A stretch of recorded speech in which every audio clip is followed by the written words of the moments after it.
Assalamualaikum warahmatullahi wabarakatuh. Selamat sore sahabat Banjarmasin Pos dimanapun Anda berada. Kita jumpa lagi di sore ini dalam bincang-bincang kesayangan kita, Bitalk Banjarmasin Pos, bicara apa saja. Kali ini saya di studio ditemani dengan beberapa narasumber.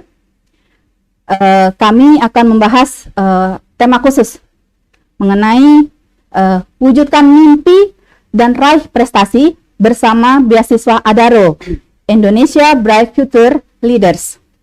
Baik, bersama saya hari ini sudah ada perwakilan dari ADARO ya, dan juga dari Universitas Lambung Mangkurat, dan ada dari mahasiswa salah satu penerima beasiswa dari ADARO ini ya. Pemirsa, sebelum saya lanjutkan bincang-bincang kita pada sore ini, saya akan memperkenalkan terlebih dahulu para narasumber kita. Yang pertama, ada Ibu Juraida Murdia Hamdi. Beliau ini adalah Head of CSR Department ADARO Foundation. Kita langsung sapa saja. Selamat sore, Ibu. Selamat sore, Bu. Oke. Sehat, Ibu ya? Sehat. Alhamdulillah. Walaupun cuaca agak hujan dan sering tidak menentu akhir-akhir ini, Bu ya. Iya, kita nikmati aja. Kita nikmati. Baik. Berikutnya sudah hadir juga Bapak Muhammad Fauji. Beliau ini adalah Wakil Rektor 3 Bidang Kemahasiswaan yang sekaligus alumni dari Universitas Lambung Mangkurat. Selamat sore Bapak Fauji. Sore. Assalamualaikum. Waalaikumsalam. Semoga juga sehat ya Pak ya. Alhamdulillah. Alhamdulillah. Walaupun hujan. Baik, berikutnya ada saudara kita, pemuda yang berprestasi ya. Ada Mahfi Aulia. Mahfi ini adalah alumni ULM yang menjadi penerima beasiswa IBFL batch pertama. Selamat sore Mahfi. Sore juga Ibu. Harus sehat ya. Selalu sehat. Harus. Alhamdulillah. Alhamdulillah. Seperti diketahui bahwa PT ADARO Indonesia ini adalah salah satu perusahaan batubara, penambangan batubara terbesar di Indonesia. Bahkan produksinya itu cukup luar biasa ya, dengan impak ke masyarakat di sekitarnya. Ternyata ADARO ini tidak hanya peduli terhadap kesejahteraan masyarakat di sekitarnya, tapi juga di bidang pendidikan. Kita akan mengupas lebih jauh lagi terkait dengan peran dari PT ADARO ini melalui bidang pendidikan dengan memberikan program beasiswa Indonesia Bright Future Leader ya. Untuk lebih jelasnya kita akan langsung saja berbincang dengan komandannya dari Head of CSR-nya Departemen ADARO ya, dengan Ibu Ida. Baik, sore Ibu. Oke. Ibu, mungkin untuk mengawali bincang-bincang kita ini, mungkin bisa dijelaskan ini Bu, sebenarnya apa sih itu beasiswa IBFL yang digagas oleh ADARO ini? Dan kenapa sampai perusahaan pertambangan seperti ADARO tertarik untuk menginisiasi program ini? Mungkin bisa dijelaskan, silahkan. Baik Bu Anja, Bapak Ibu sekalian. Jadi ADARO itu memiliki corporate social responsibility dengan 5 pilar utama kami yang dipayungi oleh ADARO Nyalakan Perubahan. Kemudian salah satu di antara 5 pilar itu adalah ADARO Nyalakan Ilmu. Jadi ADARO Nyalakan Ilmu itu adalah upaya kami untuk melakukan banyak kontribusi pembangunan di bidang pendidikan, terutama di wilayah operasional kami, dengan tujuan untuk menyiapkan masyarakat pasca tambang yang mandiri. Nah, pada waktu itu kami berpikir bahwa untuk bisa membuat program pendidikan ini bisa sukses, yang harus kami persiapkan itu adalah generasi yang akan melanjutkan pembangunan di wilayah operasional. Untuk itu tentu kami kemudian melihat bagaimana potensi sumber daya manusia yang ada di sana. Salah satu yang menjadi concern kami, ternyata cukup banyak anak-anak di wilayah operasional ADARO ini yang berprestasi, yang mereka itu punya keinginan dan motivasi untuk sekolah yang tinggi, tapi mereka tidak punya kemampuan secara ekonomi. Nah, oleh karena itu kami kemudian melakukan identifikasi dan membuat suatu program yang kami rasa tidak jauh dari yang banyak dilakukan oleh pihak lain, yaitu menyiapkan beasiswa untuk anak-anak yang potensial dari wilayah operasional. Tapi kami tidak mau sekedar beasiswa, karena mungkin kalau program beasiswa udah banyak banget di mana-mana ya. Anak-anak dikasih biaya kuliah, biaya hidup ya sudah. Nah, itu akhirnya terbaca dari nama programnya, yaitu Indonesia Bright Future Leaders. Jadi program ini memang bertujuan untuk menyiapkan anak-anak di wilayah operasional kami untuk menjadi pemimpin masa depan yang cemerlang. Artinya mereka tidak hanya berprestasi secara akademik, tapi kami ingin mereka juga dibekali kompetensi-kompetensi lain sehingga mereka benar-benar siap menjadi pemimpin dimanapun nanti mereka berada. Entah pemimpin di daerahnya, pemimpin di pekerjaannya, bahkan siapa tahu nanti akan bisa menjadi pemimpin Indonesia ya. Nah, Amin. jadi di samping diberikan support untuk biaya kuliah, UKT gitu ya, biaya hidup sebagai full package scholarship, kami juga menyiapkan pembinaan soft skill, persiapan menuju dunia kerja, memberikan kesempatan magang dan seterusnya. Mungkin itu bisa. Jadi IBLF ini paket komplit Bu ya, Paket tidak hanya memberikan umpan, Ya, betul. tapi juga memberikan kayanya, bagaimana Betul, mereka menjadi lebih maju. Mungkin ini yang membedakan dari beasiswa lainnya. Tapi bisa dijelaskan Mbak Ibu, untuk beasiswa ini sendiri, apakah hanya ada di wilayah operasional PT Adaro atau mungkin bisa pemuda-pemudi di daerah lainnya bisa mendapatkan atau mengakses beasiswa ini? Oke, sampai saat ini memang Indonesia Bright Future Leaders yang menjadi kerjasama kami dengan ULM itu diutamakan dari wilayah operasional. Artinya kalau kita bicara PT Adaro Indonesia ada 6 kabupaten terdampak ya, Tabalong, Balangan dan seterusnya. Tetapi kemudian kami juga melihat kebutuhan untuk di wilayah operasional selain PT Adaro Indonesia. Jadi misalnya Adaro Logistik punya wilayah operasional di Kabupaten Banjar, Banjarmasin, Batola gitu. Jadi bisa dikatakan kami masih memprioritaskan wilayah operasional. Tapi kalau dilihat dari Kalselteng itu udah cukup banyak yang terakomodir. Prioritas kedua adalah kalau kami menemukan potensi anak yang sangat bagus di jurusan yang mungkin nanti diperlukan oleh Adaro maupun Pemda setempat sebagai talent yang dibutuhkan, bisa jadi juga akan kita masukkan sebagai penerima beasiswa kami. Oh begitu. Jadi sebenarnya masih terbuka peluang untuk yang pemuda-pemudi lain ya, asal dia berprestasi Bu ya. Iya. Tapi memang prioritas sementara ini di wilayah operasional. Iya. Karena mungkin itu bagian dari ini Bu ya,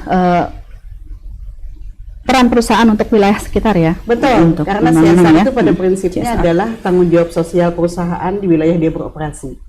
Sehingga kami harus mengutamakan masyarakat di daerah sana untuk bisa kita support. Oke, baik. IBFL ini apakah hanya untuk di tingkat pendidikan jenjang strata 1 saja Ibu, atau mungkin ada rencana untuk pengembangan ke strata yang lebih tinggi?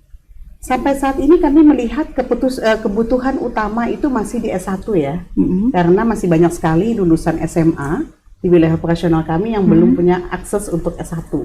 Sehingga kami masih mengutamakan S1 dulu, karena kami yakin begitu mereka punya fondasi yang kuat di S1, untuk ke jenjang berikutnya tanpa dukungan Adaro pun anak-anak ini pasti akan lebih siap gitu. Jadi sementara kami masih sangat fokus di S1 dulu. Baik, baik, baik. Baik. Menarik sekali untuk yang ulasan walaupun sebentar aja dari Ibu Ira, Ibu Ida sangat jelas dan lengkap. Mungkin kita beralih ke Bapak Fauji nih selaku Wakil Rektor Bidang Kemahasiswaan Pak ya, dan terkait langsung dengan program ini tentunya Pak ya. Mungkin Bapak dari sisi pihak kampus nih bisa dijelaskan Pak bagaimana awal mula atau latar belakang kerjasama ULM ini dengan Adaro sehingga terjadi terrealisasi program beasiswa ini. Jadi sebenarnya kalau hubungannya ULM dengan Adaro ini sudah cukup lama. Mungkin sejak awal Adaro berdiri ya, meliputi seperti penelitian atau mungkin juga keterlibatan dosen dan sebagainya. Nah, terus berlanjut setelah itu dengan adanya program CSR dari Adaro, di mana salah satunya ini saya kira gagasan yang sangat fenomenal ya, yaitu adanya IBFL ini, jadi Indonesia Bright Future Leader. Nah ini beasiswa yang diberikan kepada mahasiswa-mahasiswa ULM, terutama yang berasal dari daerah-daerah terdampak tadi, seperti katakan Ibu Ida tadi. Tapi juga terdampak tidak langsung, seperti misalnya jalur logistik dan sebagainya. Dan ini seperti dikatakan ini adalah paket komplit lah. Ya, karena selain memberikan biaya pendidikan UKT kami istilahkan, juga memberikan biaya hidup dan juga pelatihan soft skill dan sebagainya, sehingga apa yang menjadi tujuan utama dari program ini untuk menyiapkan pemimpin masa depan, saya kira kita optimis lah. Dan ini kita sambut dengan baik ya. Dan setelah ini sudah kerjasama tahun keempat ya Bu Aide. Iya, Ya, betul. sudah tahun keempat, dan nanti mungkin ditanyakan dengan Mapi, ini salah satu Alumni penerima. penerima yang sudah menjadi alumni dari Oh, IBPL iya. ya. Jadi sudah selesai dan sudah bekerja juga. Dan saya kira ini menjadi satu bukti bahwa memang program ini saya kira sudah berhasil dan banyak memberi manfaat kepada mahasiswa kami. Saya kira itu, Pak. Baik, Apa yang sudah Bapak Fauji, dari hubungannya sudah terjalin cukup lama, program ini sejak 2018 Bu ya? Betul. Betul. Nah, sejak 2018 itu kira-kira bagaimana sih pembagian peran antara ULM dengan pihak Adaro dalam penyelenggaraan beasiswa ini? Mungkin Iya. apakah Adaro kan sebagai penyandang dana mungkin Betul, dan segi betul. pembinaan lainnya. Nah, untuk ULM sendiri bagaimana perannya, Pak? Jadi ini kan dimulai ketika mahasiswa itu mendaftar ya. Nah, tentunya mereka yang berasal dari daerah-daerah ini, daerah terdampak ataupun langsung maupun tidak langsung ini mendaftar ke ULM, dan nantinya kalau mereka lulus itu nanti bisa kita calonkan ya untuk mendapatkan beasiswa IBPL. Jadi kami melakukan seleksi sesuai dengan kriteria yang disepakati antara ULM dengan Adaro. Salah satunya tentunya adalah termasuk golongan dari keluarga yang tidak mampu.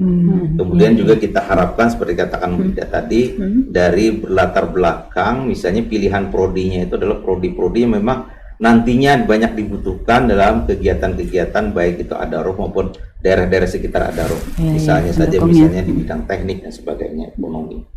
Nah, jadi kami melakukan tes, kemudian nanti nama-nama yang sudah kami dapatkan itu yang sudah lulus, kami usulkan ke Adaro.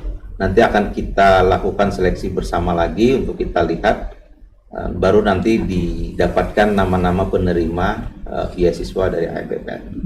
Jadi kami memang lebih pada teknis akademis, ya. Sementara Adaro adalah penyandang dana. Gitu. Dananya. Saya kira itu pembagian secara makronya ya. Secara ininya, antara Pak, ya. antara OLM dengan Adaro. Saya dengar itu juga memanfaatkan jalur bidik misi, Pak ya. Jadi yang lulus bidik misi itu jadi prioritas untuk penerimaan. Ya, karena syaratnya kan harus dari latar belakang keluarga yang tidak mampu. Sehingga kalau misalnya juga mereka melalui bidik misi dulu namanya, sekarang namanya KIP kuliah. KIP, Malah tahun 2022 ini disebut dengan KIP kuliah merdeka gitu. Ganti lagi, Pak. Ada tambah dengan merdeka. Merdeka, iya. Nah, mereka berlatar belakang dari keluarga tidak mampu bisa mendaftar melalui KIP. Nanti kita lihat apabila mereka berasal dari daerah yang terdampak tadi, kita usulkan ke Adaro untuk mendapatkan dana melalui APB. Karena apa? Karena kalau KIP kuliah itu alokasi untuk soft skill-nya tidak terlalu besar. Tetapi kalau di Adaro ini sudah terancang dari awal. Mereka juga ditempatkan di asrama ataupun juga di tempat kos yang terpusat Bu ya, Bu Zidah. Jadi ini yang lebih memungkinkan untuk kita menyiapkan generasi muda ini. Sehingga oleh karena itu kalau ada kita dapatkan calon-calon yang berasal dari daerah terdampak sudah lulus seleksi di OLM dan mereka diterima di KIP kuliah merdeka tadi, kita usulkan untuk berpindah ke IBPL. Saya kira ini yang sementara kita lakukan dalam bentuk kerjasama tadi. Baik, Bapak, itu kalau dari sisi pembagian tadi Pak ya, tapi Ya. dari sisi benefit nih, ULM sendiri dapat untung apa? Dapat manfaat apa sih dari kerjasama penyelenggaraan beasiswa ini? Saya Secara kira- langsung atau tidak langsungnya gitu? Ya, Mungkin bisa dijelaskan banyak, Pak. sangat banyak. Pertama tentunya kami ini sangat menginginkan banyak sekali sumber-sumber untuk pembiayaan bagi mahasiswa. Jadi dan kita harapkan tidak hanya dari pemerintah, ya, tetapi juga dari pihak swasta, salah satunya Adaro. Itu yang pertama. Jadi sumber-sumber pembiayaan. Kemudian yang kedua, kita memang menginginkan pembiayaan beasiswa itu tidak hanya menyerahkan dalam bentuk pembiayaan UKT, kemudian biaya hidup, tapi adalah bagaimana peningkatan kualitas dari mahasiswa itu sendiri dalam bentuk pelatihan soft skill dan lain sebagainya. Nah, oleh karena itu dengan adanya IBPL ini saya kira sangat banyak memberikan keuntungan. Jadi seolah-olah kami ini terbantu begitu, sangat terbantu dalam bentuk karakter mahasiswa, menyiapkan generasi yang akan datang dan sebagainya. Karena bagaimanapun kan kita ingin alumni kita ini sukses. Ya, tidak seperti misalnya sekarang misalnya justru menjadi beban masyarakat, beban negara begitu kan, dalam tanda kutip mungkin ya pengangguran dan sebagainya. Iya, Tapi iya. dengan IBFL ini dari awal sudah dirancang. Mereka diberikan pembinaan, kemudian soft skill sampai dengan bagaimana cara melamar kerja, kemudian bagaimana juga dengan tes psikotes mereka menghadapi wawancara dan sebagainya. Saya kira itu adalah bagian-bagian juga dari penyiapan ini tadi. Dan malah setiap semester Bu Ida lah ada outbound gitu kan. Jadi mereka bisa juga saling kenal antar satu atau teman dengan teman yang lain, lebih akrab dan sebagainya. Jadi itu beberapa hal yang menjadi keuntungan lah bagi UMKM dengan adanya IBFL ini. Baik Bapak. Tadi Ibu Ida juga ada memberikan penjelasan terkait bedanya beasiswa ala Adaro ini dengan Ya. beasiswa lainnya. Sebagai kampus sendiri, ULM kan juga memiliki program atau kerjasama beasiswa yang lainnya, termasuk Ya, kan dari betul. pemerintah daerah atau Betul, pusat betul. Pak ya. Nah. Kira-kira dari sisi itu apa bedanya juga kalau menurut versi dari kampus dari ULM gitu? Ya, yang pertama tentunya kalau dari sisi UKT sama gitu kan. Artinya beasiswa yang lain juga memberikan UKT. Iya. Adaro juga memberikan UKT. Tetapi ada hal lain. Tadi saya katakan bahwa Adaro ini sudah dirancang dari awal untuk bagaimana menyiapkan pemimpin masa depan. Sehingga tidak hanya berikan UKT, tidak hanya diberikan biaya hidup, tapi ada hal lain, misalnya mereka ditempatkan dalam satu asrama. Asramanya sudah disiapkan. Sehingga mereka bisa mengorganisasi diri mereka sendiri, gitu kan? Bisa katakanlah dalam tanda kutip mengurus mereka sendiri, gitu kan? Kemudian kalau yang tidak di asrama, mereka dicarikan kos-kosan yang dalam satu kelompok khusus gitu. Nah, kemudian dilakukan pembinaan soft skill. Tadi saya katakan macam-macam kita dilakukan. Nah, itu di beasiswa yang lain itu hampir tidak ditemui, Oh, ya, hampir tidak ditemui. Ibaratnya putus gitu Pak ya, Ya, memberikan jadi dulu biaya sudah. beasiswa yang lain itu hanya memberikan biaya, kemudian biaya hidup gitu. Memang ada juga yang pembinaan, misalnya seperti Bank Indonesia, tapi tidak terencana, terprogram dari awal. Jadi mereka misalnya katakanlah sewaktu-waktu dipanggil, ada kegiatan-kegiatan kuliah umum dan sebagainya. Hanya itu. Tetapi kalau yang khusus untuk IBFL ini memang terencana dari awal. Sudah di planning ya, dari awal gitu, sampai mereka nanti lulus 4 tahun ya, 8 semester. Jadi saya kira ini yang tadi dikatakan bukan hal biasa begitu. Jadi ini lebih istimewa lah untuk beasiswa ini. Jadi step by stepnya, tahapannya itu benar-benar dipantau, diikuti Pak ya. Ya. Jadi penerima beasiswa itu tidak dilepas begitu saja Betul. ya. Itu bedanya. Kemudian juga kalau misalnya ada penurunan prestasi akademiknya juga dilakukan pembinaan ya. Oh. Jadi semuanya dipantau, kemudian semuanya juga dilakukan pembinaan, kemudian dilakukan pendampingan dan sebagainya, agar mahasiswa yang tadi saya sebutkan tadi betul-betul mencapai tujuan apa yang diharapkan nanti ketika menjadi alumni. Untuk pembinaan itu UNLAN masih berpartisipasi atau Kita bertanggung selalu jawab di situ? berkolaborasi. Oh. Kita selalu berkolaborasi. Jadi dilakukan bersama-sama antara Adaro dengan ULM. Kemudian ULM ini kan punya tenaga ahli dan sebagainya Iya. gitu. Sementara Adaro tadi dikatakan adalah penyandang dana. Jadi Iya, iya. kita selalu bersama-sama untuk melakukan. Selalu bersama. Mungkin setelah berjalan 4 batch ya ini ya sekarang ya. Ini batch masuk batch ketiga ya. Nah, Ada nggak sih Pak tantangannya yang dihadapi selaku ULM, selaku pihak penyelenggara lah ibaratnya, yang memantau dan pengaplikasi di lapangan ya. Kalau Adaro kan mungkin mantau dari jauh mungkin. ya. Ada tantangannya nggak sih Pak, dan mungkin harapannya apa gitu terhadap program ini? Ya, tantangan yang pertama adalah bahwa memang kan sebenarnya Adaro ini menghendaki sejumlah mahasiswa yang diterima rekrutmen ini adalah dari prodi-prodi tertentu. Tetapi kan pilihan mahasiswa ini tidak sejalan kadang-kadang. Jadi katakanlah misalnya tahun ini adalah kita menghendaki persentase terbesar itu dari mahasiswa non guru lah gitu ya, non teknik, kemudian ekonomi. Tetapi ternyata persentase yang kita inginkan belum sudah lebih baik dari beberapa tahun yang lalu, tapi belum mencapai apa yang ditargetkan.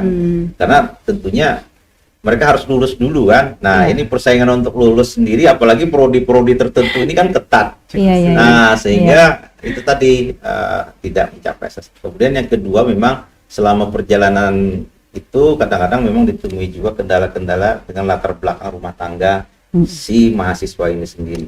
Ada yang mungkin orang tuanya bercerai atau masalah apa, sehingga kadang-kadang ini mengganggu prestasi akademis mereka. Nah, ini yang menjadi tantangan bagi kita juga untuk bagaimana agar jangan sampai masalah-masalah rumah tangga si mahasiswa, baik masalah rumah tangga orang tuanya sebagainya, itu berpengaruh terhadap prestasi akademisnya. Jangan sampai juga malah nantinya mengakibatkan dia putus kuliah. Iya. Nah, ini tantangan bagi kita sebenarnya. Jadi persoalan domestik itu juga Ya, jadi tantangan betul. Pak yang harus diselesaikan, nggak cuma melulu akademisnya ya. Ya,